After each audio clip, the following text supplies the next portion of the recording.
In this case report, we'll discuss a 56-year-old male who presented with a bulging mass in the inguinal region.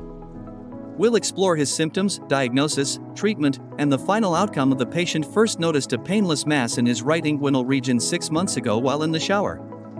He reports that the mass has been gradually increasing in size and only appears when straining, such as during heavy lifting or coughing.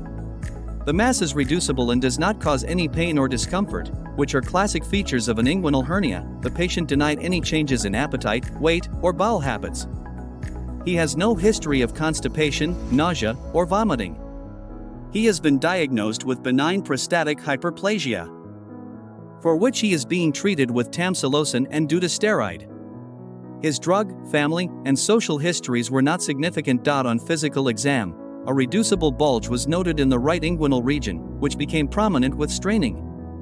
The ring occlusion test confirmed the presence of a direct inguinal hernia. Other systems, including cardiovascular and respiratory exams, were unremarkable. His vitals were within normal limits, and lab results were normal. The diagnosis was confirmed with an ultrasound, showing a right inguinal hernia with a wide mouth measuring 12 mm. The hernia sac contained fat and was completely reducible. There were no signs of obstruction or strangulation.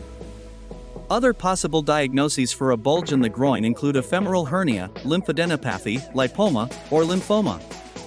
However, the clinical and ultrasound findings strongly suggested a direct inguinal hernia. The patient underwent laparoscopic inguinal hernia repair using the transabdominal preperitoneal (TAPP) approach.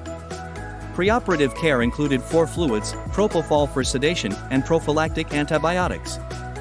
The surgery was successful, and the hernia was fully repaired. After surgery, the patient was kept NPO for 2 hours before transitioning to a soft diet. Report attached.